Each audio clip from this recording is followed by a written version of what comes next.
Wedding guest makeup ലുക്കാണ്. എൻ്റെ front എന്നോട് എന്നോട് പറയും എപ്പം മേക്കപ്പ് ചെയ്ത് ഒരു കമ്മലും കൂടി ഇടുമ്പോഴത്തേക്കും ഭയങ്കര ഓവർ ആയ പോലെ ഉണ്ടാവും. എപ്പം മിനിമൽ ആയിട്ട് ചെയ്യാൻ നോക്കിയാൽ ഭയങ്കര ഓവർ ആവും അവസാനം. പിന്നെ എല്ലാം മായ്ച്ച് കളഞ്ഞ് ബാക്ക് ടു നോർമൽ ആയിട്ടാണ് പോക്കുന്നത്. പക്ഷെ അങ്ങനെയുള്ളവർക്ക് ഒരു സിമ്പിൾ ആൻഡ് ഗ്ലാം ആയിട്ടുള്ള ഒരു മേക്കപ്പ് ലുക്ക് ഞാൻ കാണിച്ചു തരാം. Thank me later guys. First എൻ്റെ ടോണർ സ്പ്രേ ചെയ്ത് കൊടുക്കാം.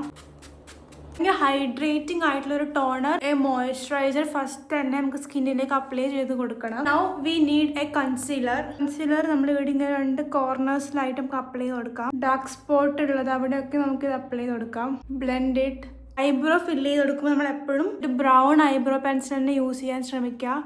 ആൻഡ് ഫ്രം ദിസ് ഈ ഒരു സ്പൈസ് എന്ന് പറഞ്ഞ ഷെയ്ഡ് ആദ്യം കുറച്ചെടുക്കാം. ഞാനിങ്ങനെ ഔട്ടർ കോർണറിൽ അപ്ലൈ ചെയ്ത് കൊടുക്കുന്നുണ്ട്. ആൻഡ് ഹിയർ ഓൾസോ ഒരു സാൻഡ് എന്ന് പറഞ്ഞൊരു ഷെയ്ഡും കൂടി എടുക്കാം. ഭയങ്കര ന്യൂട്രലാണ്. അതും നമുക്ക് ഇതേപോലെ തന്നെ മിഡിലായിട്ട് അപ്ലൈ ചെയ്ത് കൊടുക്കാം.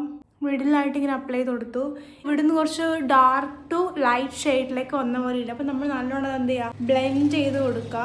I think we should go for ഈ ഒരു കളർ കുറച്ചെടുക്കാം. മിഡിലായിട്ട് അപ്ലൈ ചെയ്ത് കൊടുക്കാം. We are done with eye look. നമുക്കൊരു ഐ ലൈനർ വേണം. ഒരു വിങ് കൊടുക്കാം. നമുക്ക് ജസ്റ്റ് ഒന്ന് അപ്ലൈ ചെയ്ത് കൊടുക്കാം. ഇനി നമുക്കൊന്ന് ലിപ്പ് ലൈൻ ചെയ്ത് കൊടുക്കാം. ഇങ്ങനെ ബ്ലഷ് അപ്ലൈ ചെയ്ത് കൊടുക്കാം. ആൻഡ് ഫൈനലി ഒരു ലിപ്സ്റ്റിക്.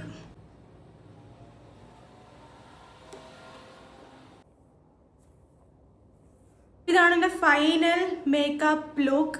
ഇങ്ങനെ പോയാൽ ആരും നിങ്ങളെ ജഡ്ജ് ചെയ്യാൻ പോകുന്നില്ല, ആരും നിങ്ങൾ ഓവറാന്ന് പറയാൻ പോകുന്നില്ല. ഏതായാലും ഞാൻ പറയില്ല.